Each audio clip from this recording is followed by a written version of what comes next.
joining us now. I'm absolutely delighted. An old friend of mine and this program, the Vice President of the United States, here on the Laura Ingraham Show, Mike Pence. Vice President Pence, welcome to the show. Hey, Laura, great to be back on. Vice President Pence, the reaction to the decision yesterday was it was really out of control. I mean, from, of course, the usual suspects on cable news, but now to Vladimir Putin, who apparently said today that now we can blame the United States for Moscow's weather. What's your reaction to that? Well, it's pretty predictable. When the United States got out of the Kyoto protocol, you remember, back during the Bush years. So we heard the same apocalyptic pronouncements from the left in this country and around the world. The result of that was for the next 14 years, we actually reduced CO2 emissions by 18% just through American innovation and industrial creativity. And so, I couldn't be more proud to be vice president to a president who gets up every day, fights for the American people, for American workers, and to put America first. And I think what people around the world yesterday, and I talked to some leaders around the world later in the day, but what they saw in the Rose Garden was an American president putting America first. So the point from the Greeniacs in the European Union and Putin obviously added to this point is that America is being irresponsible and going it alone, that only a handful of countries did not sign on to this agreement. And now our country is in full isolationist mode. This was repeated on CNN all day yesterday. And so is there any concern that America will be an island unto herself? Well, look, my favorite line in the speech is the one that's gotten a lot of attention when the president said he was elected, to represent the people of Pittsburgh, not Paris. And Frank, you can look, I know you're a great student of history, Laura. You can look through American history. You can see many times where in the salons of Europe, American presidents and the United States were accused of the very same thing. Every time we put America first, every time we have stood up for the interests of the American people, we usually take the ire of the wider world. But there's a reason why we're the freest and most prosperous nation in the history of the world. And that's because, we are a nation that is grounded in a constitution and committed to the principles of freedom, including economic freedom. And the bottom line is, this was a bad deal for the American people. It was a bad deal for the American economy. By one estimate, by 2040, our economy would have lost 6.5 million industrial jobs, including 3 million manufacturing jobs. But the argument is those jobs are going away anyway. What the globalists are saying is those jobs are going away. America's trying to hold on to a past that's never coming back, and we're not innovating as we should, et cetera, et cetera. Nicholas Burns, by the way, the Bush administration senior official, he said from a foreign policy perspective, it's a colossal mistake, an abdication of American leadership. I can think of nothing, or I can't think of anything more destructive to our credibility than this, he said. Well, look, what the world saw a week ago was the president from the Middle East to Europe embracing his role as leader of the free world.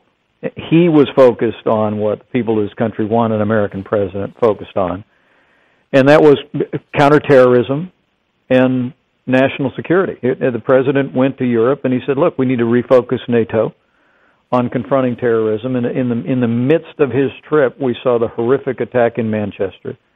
Now, in the days that have followed, the horrific attack in Kabul, confirming the president's focus.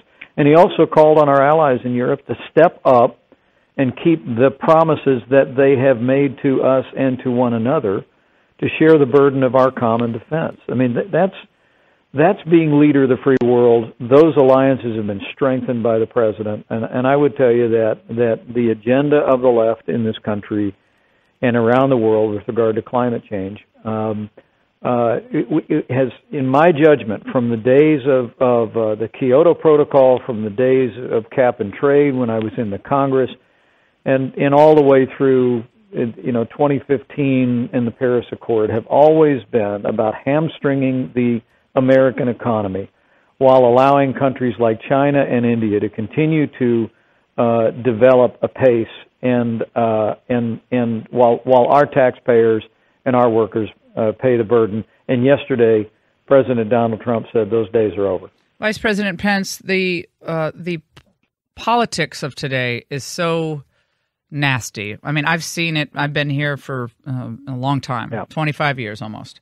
From the Reagan administration days onward, there has been a sharp decline in the tone of the rhetoric, the personal nature of attacks against individuals who believe differently than another group of individuals who are connected to this administration now. And is there, in your mind, anything the president can do or should do to reach out to Americans who maybe don't agree with him on issues, whether it's climate change or tax reform, anything, Obamacare, in order to bring the temperature down? I mean, he is the leader of the whole country. He said that during his inaugural address that he would seek to do that. What is your thought on that going into this summer of resistance?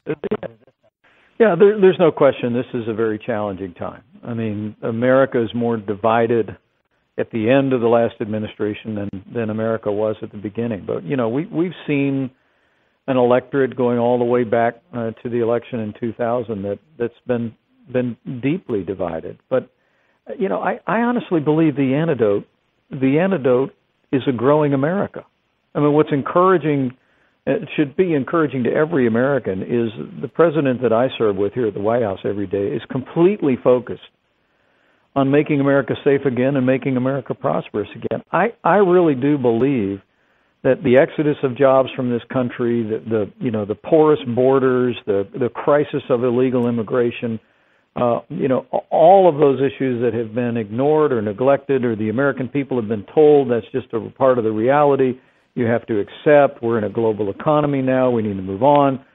Here you have in President Trump someone that says, no, we don't need to accept that. We can be a nation with borders. We can rebuild our military, and we can hunt down and destroy ISIS. And when it comes to the economy, from the first day of this administration, as you know, Laura, as you've talked about it more than anybody else, this president's been rolling back regulations. He's been battling to repeal and replace Obamacare. He's been advancing policies through executive action that have generated confidence in this economy that just this morning, the unemployment rate now is at a 16-year low. Everywhere I go in the country. Yeah, I mean, I think that's impressive. I think that prosperity is the way back to more unity. Right, I really do. Yeah, I think you're right that the stronger we get economically, the less a lot of these side issues become important. Things look less relevant when the economy's booming. Of course, the numbers in May, and also people are just. I'll tell you what. I was just talking to some folks on Fox News this morning, and the whole cap and trade regime, the whole climate change regime, coming from a state in the industrial Midwest that has seen jobs leave our shores, go south to Mexico, go overseas, and that we're a state in Indiana that was very dependent, continues to be on coal-burning power plants. To see the war on coal that's been underway, I mean, it's like you've got elites, in the salons in Europe and in New York and Washington and Los Angeles who sit around and talk about these things, and then people in the heartland pay the price. Oh, big time. And in President Donald Trump, folks know they've got someone who's fighting for them, and he's making a difference. But you got to get this economy going, though. I mean, you got only 138,000 jobs added in May. Vice President Pence, unemployment did decline, but wage growth is still very disappointing. Out of the workforce numbers, people out of the workforce, those are unacceptably high. Without tax reform going through this year, without the Obamacare repeal and replace being passed through Congress, I don't see how you get this GDP up to where the president wants it to be, 3% and 4%. People are saying that's a pipe dream. And so how do you get this? How do you get the Congress to get off its duff and get this tax reform passed? And what is the White House willing to do? What capital is it willing to expend to get this tax reform done? Well, the numbers just came out this morning, 600,000 private sector jobs since we took office. But you are 100% right. To get this economy back on its feet, to get us back. The historic average in this economy is 3%. You hear the way all the experts were saying, well, the president's budget's wrong because he assumes 3% growth. That's the average. This is the most powerful economy in the history of the world, and we've just gotten used to, lackluster performance. So how do you get Congress? How do you get Ryan and McConnell to get this stuff done, Vice President Pence? They respect you. Well, they know you. And this stuff is being slow-walked, and my listeners want answers here. And they want the president to go over there and kick some tail, if necessary, frankly, and say, guys, this is my agenda. You got to get this through. These are the 4 things we need to grow this economy. I don't care what else you do on these other things, but we got to get these 4 elements of tax reform passed, and we got to do it now. Well, you're absolutely right. What I would tell you is, while the media focuses on a whole lot of other things every single day of the week, we are making steady progress to repeal and replace Obamacare. The Senate, which I spent a lot of time over there, the Senate is working very diligently to keep their promise to repeal and replace Obamacare. There are very substantive talks between leaders in Congress and here at the White House to advance the president's plan to pass what may well be one of the largest tax cuts in American history. The president wants to rebuild the infrastructure in this country with $1 trillion infrastructure plan.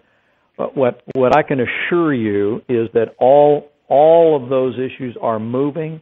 We're making steady progress. But your listeners around the country should let their elected representatives hear from them. And you're absolutely right.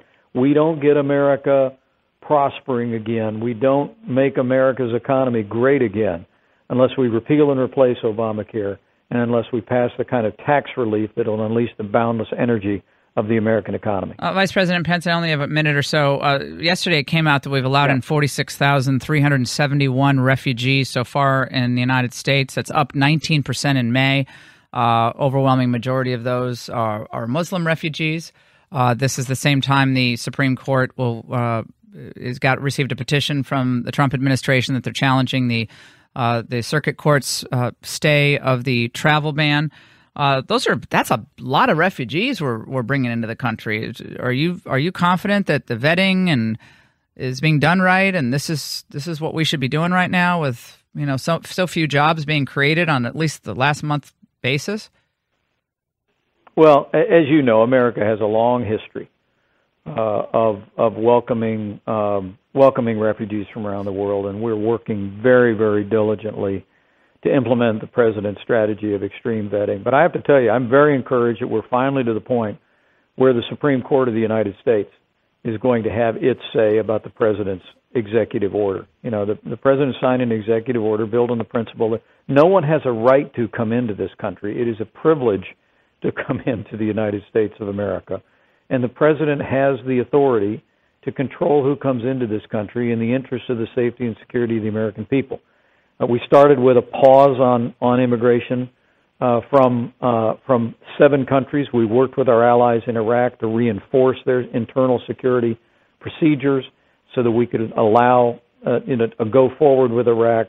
But I have every confidence that the Supreme Court of the United States is going to recognize President Trump's constitutional and statutory authority to put the safety and security of the American people first and prevent immigration from countries that do not have the kind of safeguards to ensure that people coming from there don't represent a threat to our people. Well, we certainly want that, and I hope I know we're out of time, but I hope you find the leakers, because this leaking is hurting national security. And if it takes intermittent, random lie detector tests, then that's what has to happen. But we got to stop this leaking out of the intelligence agencies and maybe even the White House. Vice President Pence, it's always great to talk to you, and give my best to your wife, who did that great prayer before the Heroes Ride last weekend. I loved her prayer. She had to nudge you, by the way. I love that. She's like, Mike, I think we should do a prayer. I saw her say that. It was hilarious. She did. They were getting ready to take a wonderful ride supporting wounded warriors and first responders, but you were right. She just leaned over to me and said, I think we should pray him out of here. Yeah, and I was like, the women always get it done, okay? The women always, okay, guys, you did your speech. Now let me do the thing that's most important. Vice President Pence, always great to talk to you. Give my best to Mrs. Pence, please. I will. Thanks, Laura. All right, good to talk to you. We'll take a break. Don't go away.